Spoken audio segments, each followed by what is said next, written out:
Dobar dan, danas ćemo praviti rol baklave. Za početak nam treba 300 g mlevenih oraha, 4 kašike šećera, 4 kašike griza, 100 ml ulja, 1 vanil šećer, 500 g kora. Sipajte šećer u orahe, dodajte griz, mešajte,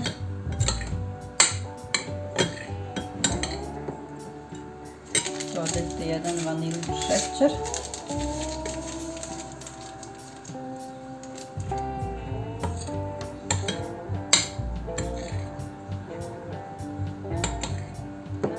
i na kraju dodajte ulje.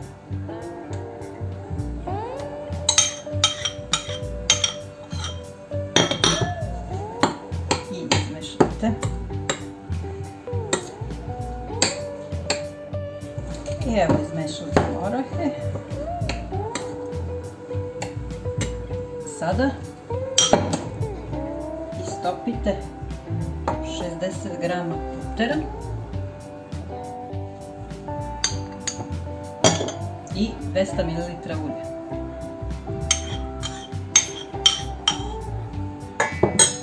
Stavljamo na šporet. Uzmite jedan pleh, obložite ga pecom papirom, sklonite sa strane. Uzmite kore, otpakujte ih.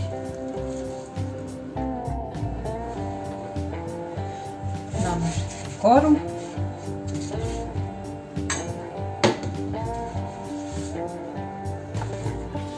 Stavite drugu.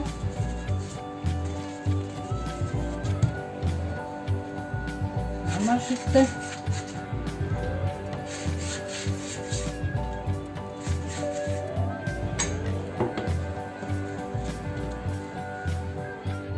Stavljamo fil na ivicu.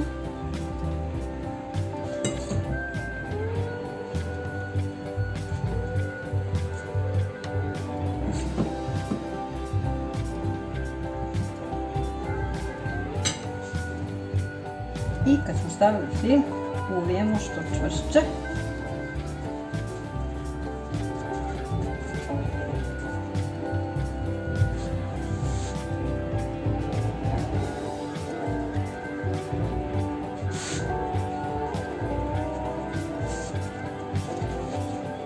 I uplejte. Uključite reru na 200 stepeni i isecite po meri, kako želite.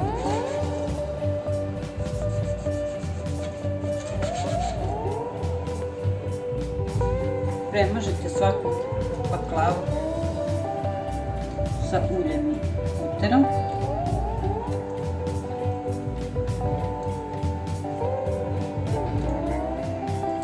I stavite u zagrejanu vrelu da se peče oko 25 minuta. U međuvremenu dok čekamo da se baklava ispeče, mi ćemo skuvati sirup, 300 g šećera i 300 ml vode. Evo, baklava se peče.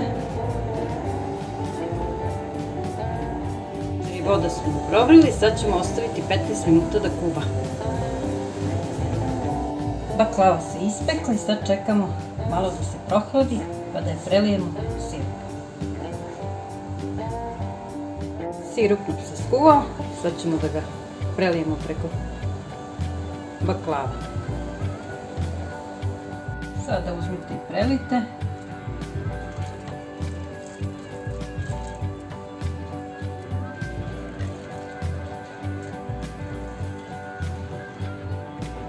Ostavite 15 minuta pa ćemo da ih prevrnemo.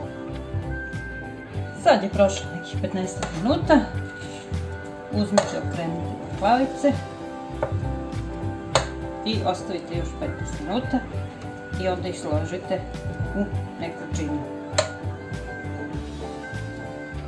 Evo, baklave su gotove, probajte ih i javite utiske. Ćao, vidimo se.